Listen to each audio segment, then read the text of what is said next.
One of the questions that we've been asked about our sailboat is why did we choose a Tiana? And this is a Tiana 37 specifically. So, why did we choose a Tiana? Well, we chose this Tiana. There's a number of different reasons why. When you're looking at sailboats, there's a couple of different philosophies, I guess. Back in the old days when sailboats were made out of wood, they were made with a full keel. And we'll show you some footage of a full keel boat. They were made pretty thick because they were made out of wood.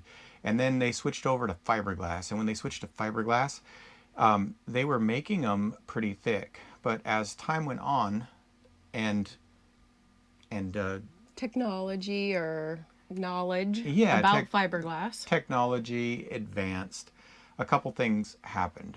First off, the boats got thinner and thinner, and instead of taking the keel and glassing it in, with fiberglass, they started putting a grid system in them and using the least amount of fiberglass they could. And the keel went from being a great big long full keel to being a fin keel with a skeg hung rudder. And those boats are really great for turning. They're really great for going fast. And But, into the wind, right? Don't and they yeah, point? they point into the wind a little bit better, but they're not as durable. So you kind of have to ask yourself, how durable of a boat do you want? Do you want a full keel where your rudder is protected? Do you want a fin keel with a skeg hunt rudder that still kind of protects the rudder? Or do you want a fin keel without any kind of rudder protection? A lot of people are fine with a fin keel with no rudder protection. And they say it depends on where you're going and what you're doing with your boat. That always It affects your choices. It does. And then, of course, there's catamarans too. A catamaran, if we had a 37-foot catamaran, we'd more than double our space because each hull is about the same size as our boat here.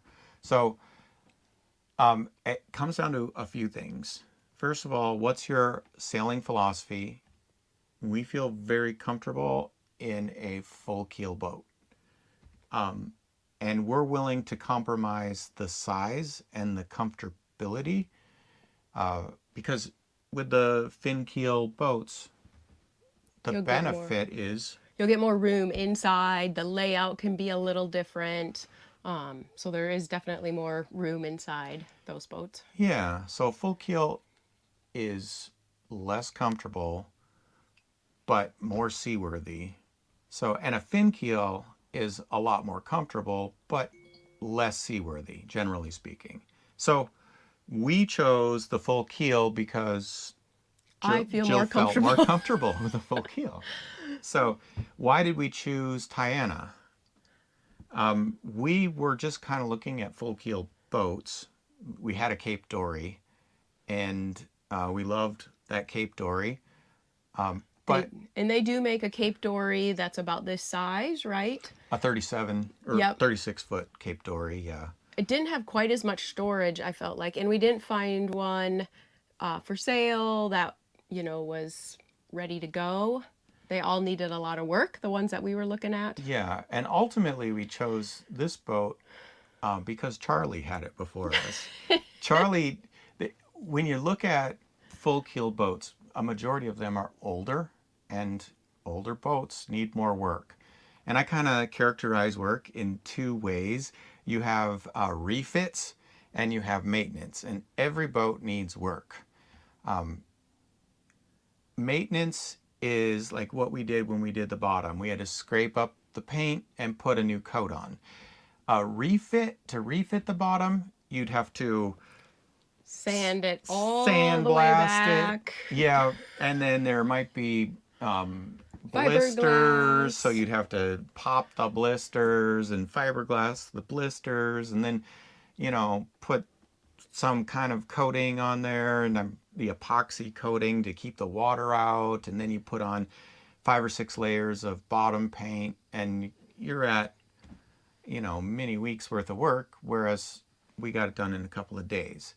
But I also wanted to show you here, like, see how this is kind of cracking right here.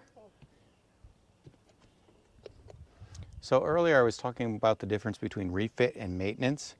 So I'm going to have to do a little bit of maintenance on this. I'm going to have to come in. I'm probably going to sand this back and put a piece of fiberglass on there so this crack doesn't happen again. But you could probably caulk this, or you could probably put a layer of paint on. That's maintenance. Refit is when you don't do this for a while and rot gets in there and you got to tear the whole thing off and rebuild the whole thing. And that's the difference between a few hours and a few days. And so every boat needs maintenance, but refit, that's a different story. So the major things whenever you're buying a boat that cost a lot of money, engines cost a lot of money, standing rigging costs a lot of money. Running rigging? Running rigging is not as bad, Okay. but sails are super expensive. Now, you can buy used sails. Used sails are the easiest thing to buy. But if you do redo the engine, it's going to cost you $15,000 plus dollars to redo it. Same with standing rigging. So when we looked at this boat, the engine has like 500 hours on it. And my rule of thumb, and of course it all has to do with maintenance, but the rule of thumb is you have about 5,000 hours. And once you get 5,000 hours into an engine, then you're starting over. I mean, you gotta get a new engine. So 500 is 10%. And the standing rigging is like 5 years old. And as we were looking at this listing, it was like Charlie had redone everything on this boat. The big problem with Tiana's, two major issues that they typically have, is the chain plates, and he had redone the chain plates in the last 5 years. The other issue is teak decks. Teak decks are beautiful, but there's thousands of holes in the decks of Tiana's, and he had taken all the teak decks off as well. So like, even though this boat is 46 years old, it's like a 5 year old boat. Now, Yep. some of the places when you look around, you can tell it's 46 years old. But as far as maintenance is concerned, it's like a 5 year old boat. So we got probably 20 years to sail. We might not keep this boat 20 years, but this boat would last us 20 years if we just do the maintenance on it. And after that, we probably won't care anymore. Right. So, So that's why we chose the Tiana 37. Like you said, the full keel is something I really wanted. I feel comfortable in that. And then just all of the major refit stuff had been done on this boat recently. And so the rest is just maintenance, keeping up with it, little things to do. So that's why we chose this boat. all right. Thanks for joining us, and we hope you have a great day. All right. So, what did we learn? If your wife is willing to go to the Bahamas with you, but she has to have a full keel boat, get her the full keel boat. That's my advice. Hope you guys have a great day.